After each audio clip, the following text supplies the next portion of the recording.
ओम सर्वेभ्यो नमः। आप सभी को वेद विरंची वाणी चैनल में स्वागत और सुस्वागत। हम ज्ञान गंगा वैदिक वांग्मय के प्रमुख ग्रंथ उपनिषदों के बारे में जानने की प्रयास कर रहे हैं। इसी सिलसिले में हम तैत्तरीय उपनिषद में दीक्षांत संभाषण और सृष्टि रचना के बारे में जान लिया। और अब हम देखेंगे भृगु को वरुण का ब्रह्म संबंधी उपदेश। इसको ही बोलते पंचकोश तथा ब्रह्मा। भृगुर्वै वारुणिः वरुणं पितरम् उपससार अदीहि भगवो ब्रह्मेति तस्मा एतत् प्रोवाच अन्नं प्राणं चक्षुस्त्रोत्रं मनो वाचमिति तं होवाच यतो वा इमानि भूतानि जायन्ते येन जातानि जीवन्ति यत् प्रयत्नभिः संविशन्ति तत् विजिज्ञासस्व तत् ब्रह्मेति। सा तपो तप्यत सा तपस्तप्त्वा। इसका अर्थ है वरुण का पुत्र भृगु अपने पिता वरुण के पास गया और कहने लगा, भगवान ब्रह्मा का उपदेश कीजिए। भृगु को वरुण ने कहा, अन्न प्राण चक्षु स्तोत्र मन वाणी जिससे ये उत्पन्न होते हैं, उत्पन्न होने के बाद जिससे ये जीवित रहते हैं, जिसमें विलीन हो जाते हैं, उसे जानो वह ब्रह्मा है। भृगु ने तप किया और तप करने के अनंतर यह जाना कि अन्न ब्रह्मा है। अन्न से ही सब भूत उत्पन्न होते हैं। उत्पन्न होने के बाद अन्न से जीवित रहते हैं। अन्न में ही अर्थात पंचभूतों में ही विलीन हो जाते हैं। यह ज्ञान प्राप्त करने के अनंतर वह अपने पिता के पास फिर गया। अन्नमया कोश को ब्रह्मा मानकर उससे जो प्राप्त करना था वह भृगु ने प्राप्त कर लिया और पिता से कहा, भगवान अन्नमया कोश के मार्ग को मैंने तय कर लिया। अब इससे आगे का उपदेश दीजिए, ब्रह्म ज्ञान दीजिए। वरुण ने कहा, तप करो और तप से ब्रह्मा के यथार्थ स्वरूप को जानो। तप ही ब्रह्मा है, तप से ही उसका ज्ञान होता है। उसने यानी भृगु ने फिर तप किया और तप करने के अनंतर उसने जाना कि प्राण ब्रह्मा है। प्राण से ही सब भूत उत्पन्न होते हैं। उत्पन्न होने के बाद प्राण से जीवित रहते हैं। प्राण में ही अंत में विलीन हो जाते हैं। यह ज्ञान प्राप्त करने के अनंतर वह अपने पिता के पास फिर गया। प्राणमया कोश को ब्रह्मा मानकर उससे जो प्राप्त करना था वह भृगु ने प्राप्त कर लिया और पिता से कहा, भगवान प्राणमया कोश के मार्ग को मैंने तय कर लिया। अब इससे आगे का उपदेश दीजिए, ब्रह्म ज्ञान दीजिए। वरुण ने कहा, तप करो और तप से ब्रह्मा के यथार्थ स्वरूप को जानो। तप ही ब्रह्मा है, तप से ही उसका ज्ञान होता है। उसने फिर तप किया और तप करने के अनंतर भृगु ने जाना कि मन ब्रह्मा है। मन से ही सब भूत उत्पन्न होते हैं। उत्पन्न होने के बाद मन से ही जीवित रहते हैं। मन में ही अंत में विलीन हो जाते हैं। यह ज्ञान प्राप्त करने के अनंतर वह अपने पिता के पास फिर गया। मनोमया कोश को ब्रह्म मानकर उससे जो प्राप्त करना था वह भृगु ने प्राप्त कर लिया और पिता से कहा, भगवान मनोमया कोश के मार्ग को मैंने तय कर लिया। अब इससे आगे का उपदेश दीजिए, ब्रह्म ज्ञान दीजिए। वरुण ने कहा, तप करो बेटा और तप से ब्रह्मा के यथार्थ स्वरूप को जानो। तप ही ब्रह्मा है, तप से ही उसका ज्ञान होता है।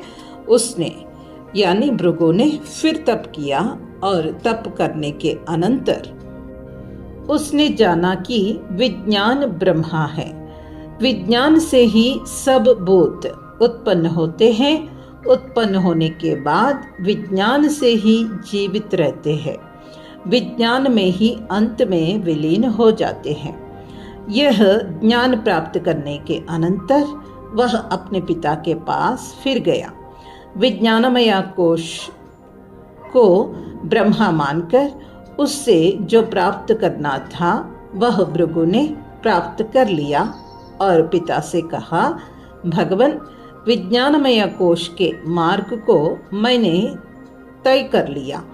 अब इससे आगे का उपदेश दीजिए, ब्रह्मा ज्ञान दीजिए। वरुण ने कहा, तप करो और तप से ब्रह्मा के यथार्थ स्वरूप को जानो। फिर भृगु ने तप किया और तप करने के अनंतर उसने जाना कि आनंद ब्रह्मा है। आनंद से ही सब भूत उत्पन्न होते हैं। उत्पन्न होने के बाद आनंद से ही जीवित रहते हैं। आनंद में ही अंत में विलीन हो जाते हैं। भृगु तथा वरुण की यह विद्या जो हृदयाकाश में प्रतिष्ठित है, जो इस क्रम से इस विद्या को जानता है वह भी प्रतिष्ठित हो जाता है, अन्नवान हो जाता है, अन्न का भोक्ता हो जाता है। प्रजा, पशु तथा ब्रह्म तेज से महान हो जाता है। उसकी कीर्ति विशाल हो जाती है। भृगु की इस संपूर्ण कथा में यह दर्शाया गया है कि वह अन्न, प्राण, मनस, विज्ञान आदि तत्वों को क्रमशः ब्रह्मा मानता गया और गुरु ने हर बार उसे आगे आगे चलने को कहा। जब मनुष्य अन्नमय शरीर के क्षेत्र में रहता है तब अन्न को ही ब्रह्मा समझे रहता है, क्योंकि उस समय वह अन्नमय कोश से ही सोच समझ सकता है। जब मनुष्य प्राणमय कोश के द्वारा सोचने लगता है तब उसे सर्वत्र प्राण ही प्राण व्याप्त दिखता है और वह प्राण को ही ब्रह्मा समझने लगता है। इसी प्रकार आगे आगे चलते चलते उसे ज्ञान होने लगता है कि न पंचभूत ही ब्रह्मा है, न प्राण ब्रह्मा है, न मनस तत्व ब्रह्मा है, न विज्ञान तत्व ब्रह्मा है। आत्मा के ब्रह्म ज्ञान के विकास में यही प्रक्रिया है।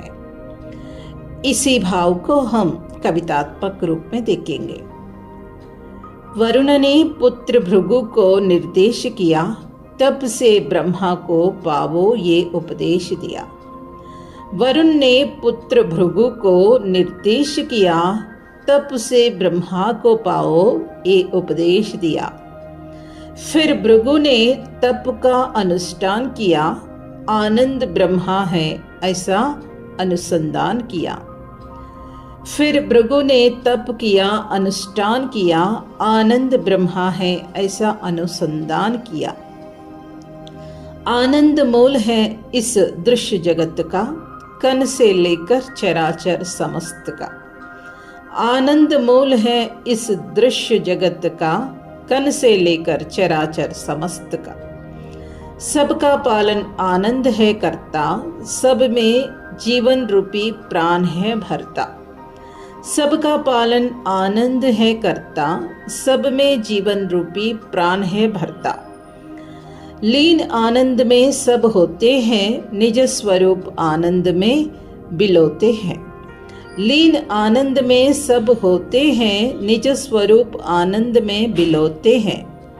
भार्गवी वारुणी नाम इस विद्या का, हृदयाकाश में निवास है इसका।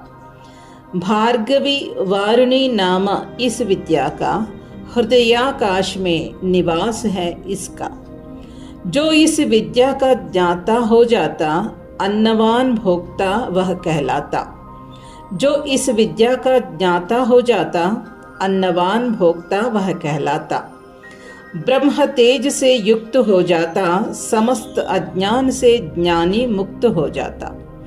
ब्रह्म तेज से युक्त हो जाता, समस्त अज्ञान से ज्ञानी मुक्त हो जाता। कीर्ति उसकी अमर हो जाती, यह विद्या जिसे स्वयं गले लगाती।